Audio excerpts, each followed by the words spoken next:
नमो नारायण, जय महाकाल, जय माँ बगलामुखी। सभी मेरे दर्शकों का बहुत बहुत स्वागत है। आशा करता हूँ आप सभी लोग अच्छे होंगे, स्वस्थ होंगे और आपकी आध्यात्मिक उन्नति आगे बढ़ रही होगी। देखिए, आज का मेरा टॉपिक है शक्तियां कान में सब कुछ कब और कैसे बता कर जाती हैं।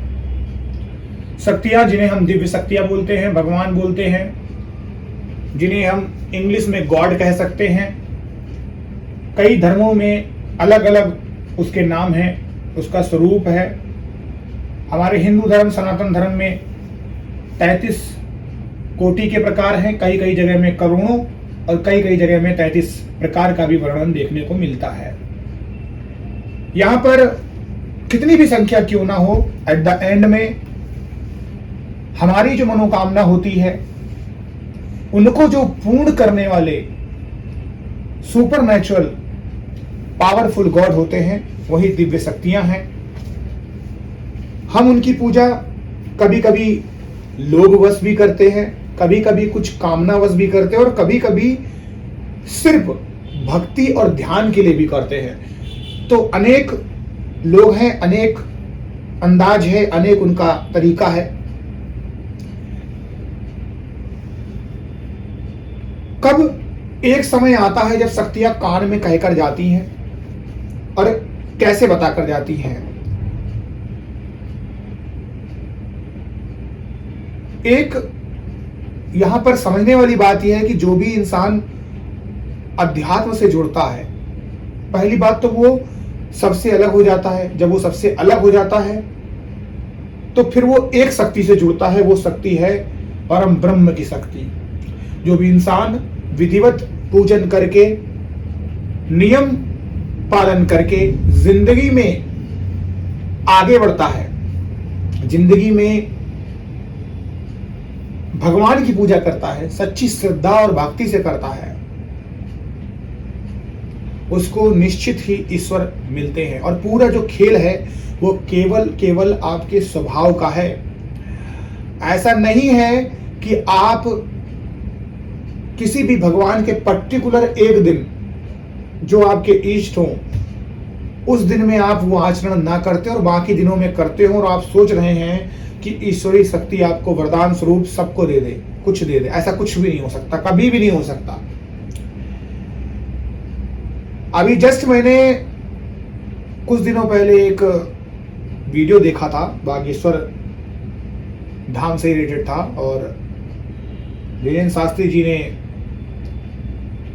इसमें कहा है कि बहुत से लोग उनके पास आते हैं और बोलते हैं गुरुजी हमें ये प्रॉब्लम है, ये दिक्कतें आ रही हैं, और उसके बाद पता चलता है कि पूरे हफ्ते भर तो सारे उनने बुरे कर्म कर डाले और बोलते बस मंगलवार को हम ये कर्म नहीं करते हैं।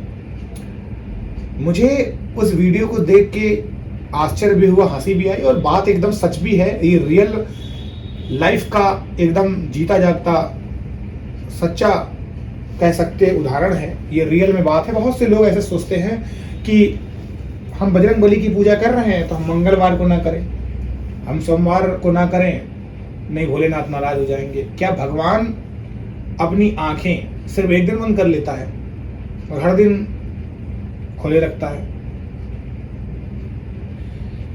तो जो भी इंसान इन सब चीजों से भागता है ना कि मुझे ये नियम पालन नहीं करने हैं, भगवान भाव के भूखे होते हैं, भगवान को ये सब कुछ नहीं चाहिए। मैं आपको बता दूं, जितने भी लोग ऐसे एक्सक्यूज देते हैं ना, उनसे बड़ा कामचोर इस धरती पे कोई नहीं है।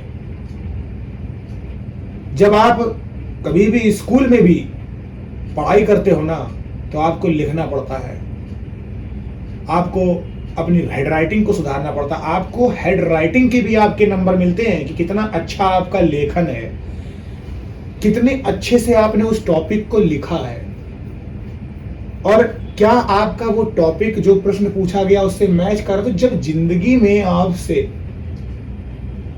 इतने अच्छे ढंग से पूछा जा रहा है तो ईश्वर के प्रति वहीं पर आके आप क्यों रुक जाते हो? कामना आपकी बड़ी है लेकिन अनुशासन जीरो है। तो ऐसे में कभी भी आपकी पूजा फलित नहीं हो सकती है। लेकिन जब आप सच्चे मन और श्रद्धा और भक्ति से पूजा पाठ में आगे बढ़ते हैं तो निश्चित ही मान के चलिए एक समय वो आता है जब सबसे पहले शक्ति आपको सपने में आके बताएगी, कुछ समय बाद आपको इंडिकेशंस भी मिलेंगे और एक समय ऐसा भी आता है जब वो आपको सब कुछ कान में बता के जाती है। जैसे एक एग्जाम्पल के रूप में ले लीजिए आप कर्ण पिशाचिनी साधना। अब कर्ण का मतलब यहाँ पर कान है और पिशाचिनी मतलब पिशाच है। कुछ पिशाच अच्छे होते हैं, कुछ पिशाच बुरे होते हैं और जो भी होता है वो अपने कर्मों के द्वारा ही होता है। किसी का बहुत ज्यादा रवैया खराब होता है तो वो जिंदगी भर और कई कई साल भी कम पड़ जाते हैं, पिशाच बन के ही घूमता है। और कुछ कुछ अच्छे भी होते हैं, सिर्फ एक दो कर्म खराब थे इस वजह से पिशाच बन गए हैं, आत्मा भटक रही है, मुक्ति नहीं मिल पा रही है। तो ऐसी शक्ति भी होती है और कुछ अच्छी शक्तियां भी होती हैं। और ये चीजें आपको दरबारों में भगत के वहां कई बार देखने को मिलेगी कि वो उनसे पूछते हैं, उनके कान में बता कर जाती है। तो जब आप मंत्रों के द्वारा, सही अनुशासन के द्वारा और चीजों के द्वारा जब आप इन साधना मार्ग में, चाहे आप दक्षिण मार्गी से जाएं या फिर आप वाम मार्गी से जाएं, किसी भी पंथ से होकर आप जाएं, कोई फर्क नहीं पड़ता। अगर आप गुरु दीक्षित हैं और आपका तरीका सही है, आप दृढ़ अनुशासन वाले पर्सन है, व्यक्तित्व है आपका, तो 100% शक्तियां आपके पास आना चाहेंगी। आप उन्हें जब भी आदेश दोगे, बुलाओगे, तब वो आएंगे। अब चूंकि जो शक्तियां होती हैं उनका एक ही रूप होता है, वो रूप होता है हवा का, जो वायु तत्व होता है, तो वो किसी को दिखेगी नहीं, जिनसे उनको मतलब होता है उसी को दिखती है। तो यहाँ पर ही जरूरी नहीं है कि वो आपको दिखे, आपके कान में भी सब कुछ बता सकती है। कई कई बार तो ऐसा होता है कि कान में ना बता के आपकी आंखों के सामने वो चीज चलने लग जाती है। तो ये खैर एक डिफरेंट टॉपिक हो गया।